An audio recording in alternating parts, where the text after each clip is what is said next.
Olá, senhoras e senhores! Mais uma vez estamos juntos para trabalharmos blocos econômicos. E conforme eu havia prometido, darei continuidade a esses blocos econômicos. Apresentamos 3 fases de um bloco. Primeira fase, Zona de Livre Comércio. Segunda fase, União Aduaneira.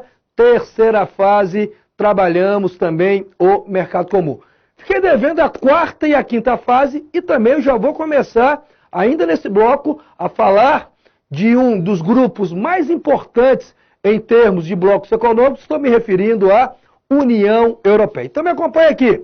Vamos para a 4ª fase. Qual que é a 4ª fase de um bloco? Não é a união monetária? Professor, o que é uma união monetária? É a existência de uma moeda comum. Então não é moeda única, não. É uma moeda comum. E aí eu queria te lembrar que o euro, que se fala tanto hoje, que está vinculado à União Europeia, este foi criado, as suas concepções, durante o Tratado de Maastricht. Porém, a sua cunhagem, a cunhagem da moeda, somente em 1999. E a circulação do euro pela primeira vez, a circulação somente no ano de 2002. Se quiser que eu seja mais preciso, no dia 1º de janeiro de 2002. Então, eu tenho aqui a existência de uma moeda comum. Coloco moeda comum porque o único bloco que se encontra nesta condição é a União Europeia.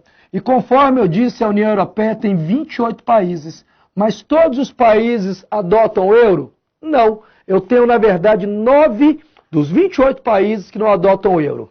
Então, quem seriam os países que não adotam o euro? Me acompanha aqui. Primeiro país que não adota o euro vai ser quem? Nós vamos ter a Bulgária. Bulgária não adota o euro. E não só a Bulgária, a Croácia também não adota o euro. Você sabia que a Dinamarca não adota o euro? Então eu tenho Bulgária, Croácia e Dinamarca. Quem mais não adota o euro? A Hungria. Hungria não adota o euro. Polônia, Suécia e para finalizar, que são 9, 1, 2, 3, 4, 5, 6, para finalizar, o Reino Unido. Professor, mas o Reino Unido não saiu da União Europeia? Ainda não.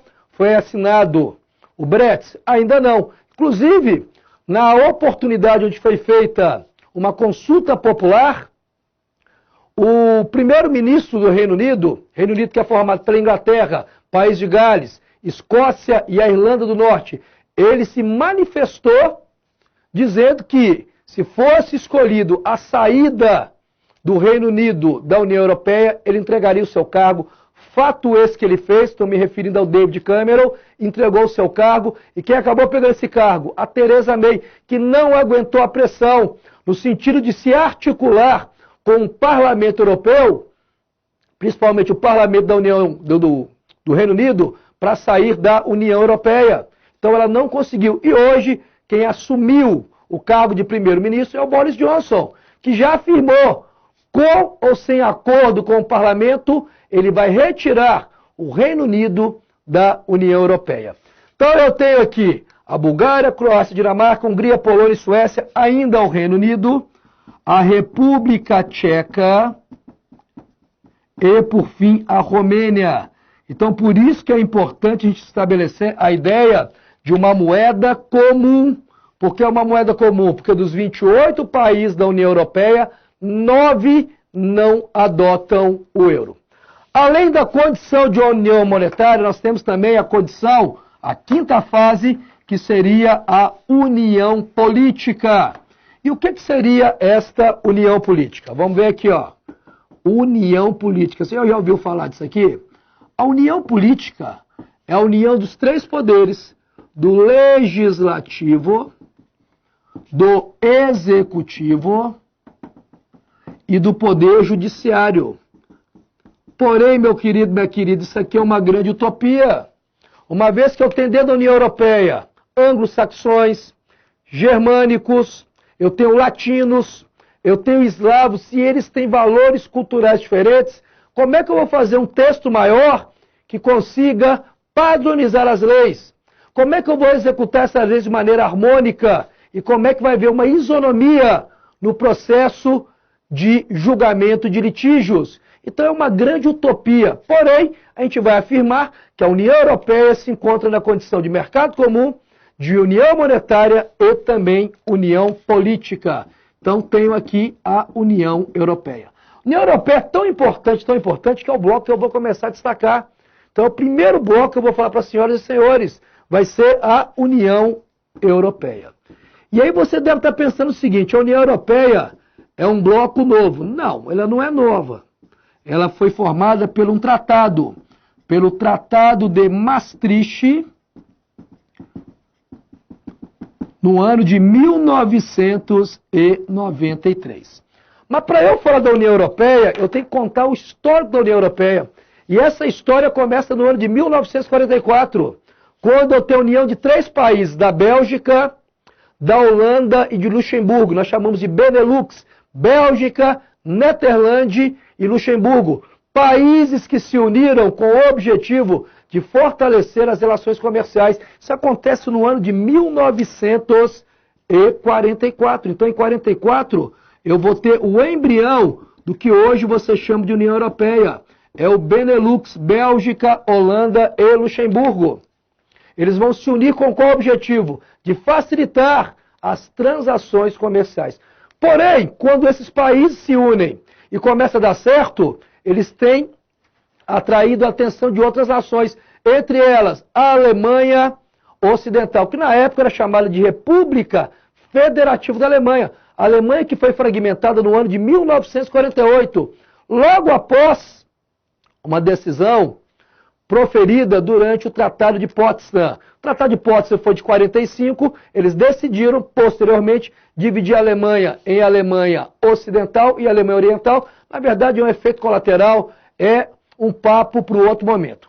Então, a Alemanha, a França e também a Itália querem entrar no Benelux. E aí o Benelux, Bélgica, Holanda e Luxemburgo, resolvem estabelecer um tratado, que é um tratado de 51, é chamado de Tratado de Paris. Nesse Tratado de Paris, eu vou criar uma organização a partir do Benelux, chamado de SECA. Você já ouviu falar? Chama Comunidade Europeia do Carvão e do Aço. A Comunidade Europeia do Carvão e do Aço, ela é formada pela Bélgica, é formado pela Holanda, é formado por Luxemburgo. E quem entrou nessa brincadeira? A Itália, a República Federativa da Alemanha ou Alemanha Ocidental, e também entrou nessa brincadeira a França. É aqui que eu começo a estabelecer o que nós posteriormente vamos chamar de União Europeia. Então eu tenho em 44 a criação do Benelux, atraiu a atenção e eu acabo estabelecendo um acordo, o Acordo de Paris, do ano de 1951. Porém, meu querido, minha querida, o acordo mais importante não é o de Paris. O acordo mais importante se dará 6 anos depois, no ano de 1957. O que vai acontecer em 57? O chamado Tratado de Roma. Guarda esse. Tratado de Roma. Ele é o tratado mais importante da União Europeia. Porque ele tem 2 partes. A primeira parte dele se chama Tratado Constitutivo da Comunidade Econômica Europeia. E a segunda parte se chama Tratado Constitutivo da Comunidade Europeia de Energia Atômica, que alguns autores chamam de Euratom. Vamos ver a primeira parte desse tratado aqui. Então a primeira parte se chama Tratado Constitutivo da Comunidade Econômica Europeia. Então abreviei aqui, mas eu vou colocar aqui, ó, da Comunidade Econômica Europeia. Professor, o que estabelece esse tratado? Lembre-se que quando eu formei a Comunidade Europeia do Carvão e do Aço, essa comunidade era uma zona de livre comércio. Lembra das características da zona de livre comércio? Tarifas alfandegárias reduzidas ou eliminadas, livre circulação de mercadorias e o comércio externo ele é permitido com acordos bilaterais. O SECA, a Comunidade Europeia do Carvão e do Aço, era uma zona de livre comércio. No momento que eu estabeleço o Tratado de Roma, eu quero que a Comunidade Econômica Europeia, que nos próximos 12 anos ela evolua. E qual que é a condição necessária para a evolução? Que essa se transforme em uma união aduaneira. Lembra que são fases? Zona de livre comércio, união aduaneira, mercado comum, união monetária e união política. Quando eu formo a Comunidade Europeia do Carvão e do Aço, lá no Tratado de Roma em 51, ela era uma zona de livre comércio. Agora eu estou em 57 com o Tratado de Roma e a Comunidade Econômica Europeia, ela se planeja que nos próximos 12 anos ela se transforme em uma união aduaneira. Fato esse que vai acontecer ainda antes dos 12 anos. Porque os 12 anos se completaria 57 mais 12 em 69. O momento que o homem chega à Lua, lembra? Pequeno passo para o homem, mas um grande passo para a humanidade. Momento de forte tensão ali entre o capitalismo norte-americano e o socialismo soviético, no período que vai se estender de 45 a 91, chamado de Guerra Fria. Porém, eles dão um prazo de 12 anos, mas em 65, por meio de um tratado chamado de Tratado de Fusão, já acontece a chegada na condição de união aduaneira. Além do tratado constitutivo da Comunidade Econômica Europeia estabelecer que nos próximos 12 anos vai ser uma união aduaneira, ele também estabelece, e isso é extremamente nocivo ainda hoje para o Brasil, ele estabelece o PAC. Tenho certeza que está pensando no ex-presidente Lula. Porque foi o Lula que inventou isso, o tal da política de aceleração e crescimento, né? Programa de aceleração e crescimento. Tem nada a ver com isso, apesar do nome de PAC. O que é o PAC? O PAC é a Política Agrícola Comum. Tá? Política Agrícola Comum. O PAC que foi estabelecido no Brasil era um programa voltado à aceleração e crescimento e, digo de passagem, deu com os burros na água. E o que é a Política Agrícola Comum? Ela é uma política voltada a permitir que ocorra uma livre circulação de produtos agrícolas em todos os países integrantes da Comunidade Econômica Europeia. E por que isso é nocivo para o Brasil? É nocivo porque esta política ela proíbe a entrada de mercadorias de outros países. Proíbe de que maneira? A partir da concessão de subsídios. Percebe como é que o mundo é injusto muitas vezes com países emergentes tais como o Brasil. O Brasil compra os produtos industrializados da Comunidade Econômica Europeia, mas ele consegue colocar os seus commodities. Lembra que é um commodity? É qualquer matéria-prima no estado primitivo ou semi-industrializado de comercialização global. Não consegue colocar. A pessoa não consegue colocar porque a qualidade do produto brasileiro é pior. De forma nenhuma, não consegue colocar porque acontece subsídios econômicos. Vamos dar um exemplo clássico. O Brasil quer vender soja para a Comunidade Econômica Europeia. A soja brasileira é mais barata? Sim. Então por que ela não entra no mercado? Porque a Comunidade Econômica Europeia ela promove isenções tributárias. Ela faz subsídios econômicos. E dessa maneira a soja europeia ela fica muito mais barata dentro do seu mercado interno. Qual é o objetivo? A manutenção dos postos de trabalho no meio rural. Então, eles vendem os produtos industrializados, mas em contrapartida a gente não consegue entrar em função da política agrícola comum. Até hoje, isto é alvo de discussão. Os países do G7, que são os países mais ricos e industrializados do planeta, têm entrado cada vez mais em atrito com o BRICS. Já ouviu falar? Brasil, Rússia, Índia, China e África do Sul. Por quê? Porque o BRICS ele deseja uma isonomia no comércio mundial. Ele quer ter as mesmas condições para comercializar. E ele tem essas condições? Não. Por quê? Porque no ano de 57 foi estabelecido uma concessão de subsídios econômicos ao meio rural desses países europeus, o que acaba tirando a competitividade dos países emergentes do BRICS. Houve até um conjunto de reuniões chamado de rodadas de Doha, entre 2000 e 2004. E essas rodadas de Doha tinham como objetivo discutir as questões relacionadas ao comércio mundial, a ideia de isonomia. E o que aconteceu nessas reuniões? Nada. Os países do G7 continuam dominando o mundo, os países do G7 continuam sendo os principais articuladores da política e da economia mundial. Então esta é a primeira parte do Tratado de Roma. Vamos para a segunda parte do Tratado de Roma. Então a primeira parte, ela vai criar a Comunidade Econômica Europeia, que vai virar uma união aduaneira nos próximos 12 anos e vai criar uma política de proteção do seu mercado, que é a política agrícola comum.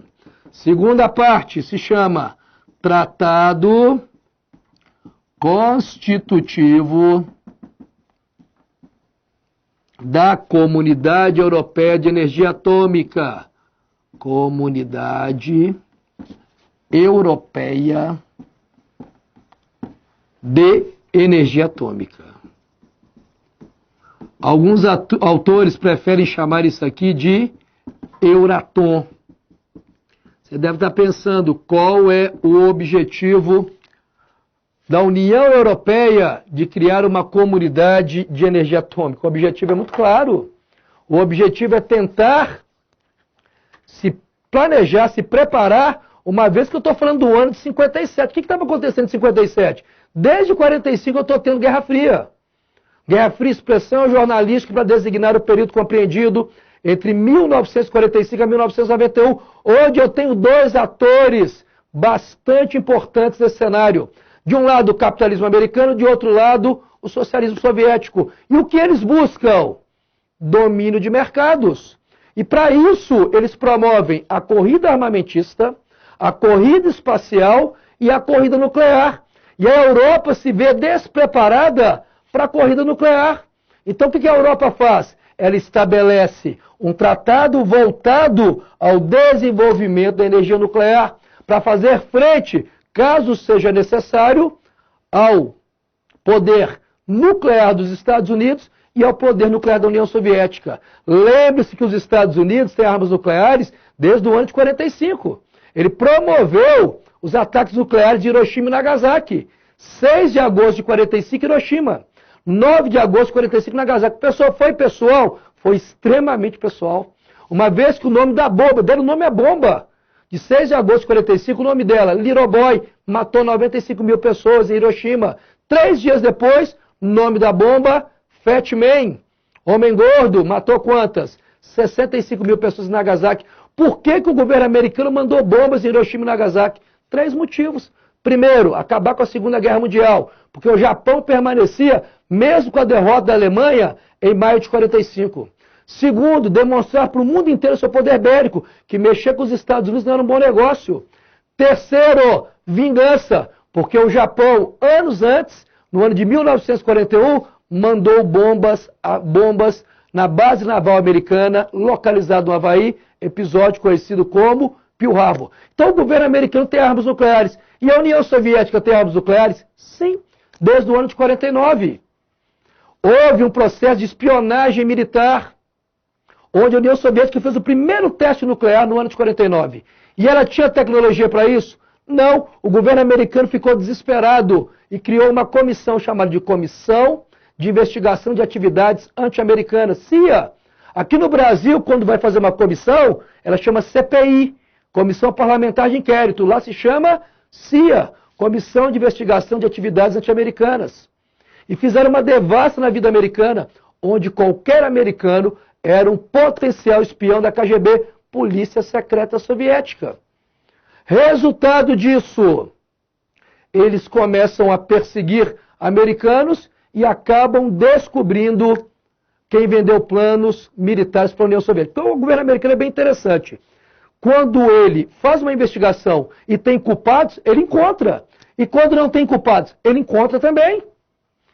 Tendo ou não tendo, ele vai acabar encontrando culpados. Resultado dessa brincadeira, eles vão acabar encontrando o culpado de fato que era um casal de americanos de origem judaica. Júlio, coincidência extrema, Júlio e Heitor Rosenberg. Júlio, injeção letal, cadeira elétrica, sua mulher Heitor Rosenberg, injeção letal. Primeira vez na história dos Estados Unidos que em tempos de paz pessoas foram condenadas por crimes de guerra. E qual o crime que era? O crime de traição. Então o governo americano ele tem armas nucleares. O governo soviético tem armas nucleares. Então cabia à Europa também promover as suas armas nucleares. Isso dá através do quê? Da segunda parte do Tratado de Roma, que é a criação da Comunidade Europeia de Energia Atômica. Então isso é só o primeiro momento, é só os 2 primeiros tratados a respeito da formação da União Europeia. Falei então do Tratado de Paris em 51 e do Tratado de Roma em 57. Mas temos muito mais tratados para serem destacados. O Tratado de Fusão de 65, o Ato Único Europeu de 86, temos que falar também do Tratado de Maastricht de 93, temos que falar do Tratado de Nice, do Tratado de Amsterdã, do Tratado de Lisboa, mas vamos fazer o seguinte, nós vamos bater esse papo no nosso próximo encontro. E mais do que isso, do que apenas falar de blocos econômicos, eu queria te lembrar que estas aulas estão disponíveis, seja no site da Universidade Leonel Brizola, seja através de aplicativo. E se você deseja passar no Enem, e eu sei que você deseja isso, vem fazer parte da nossa família aqui na Universidade Leonel Brizola. No mais, agradeço mais uma vez a tua presença, desejo bons estudos e fique aqui com a gente na Universidade Leonel Brizola. Um abraço, beijão, tchau, tchau e até a próxima.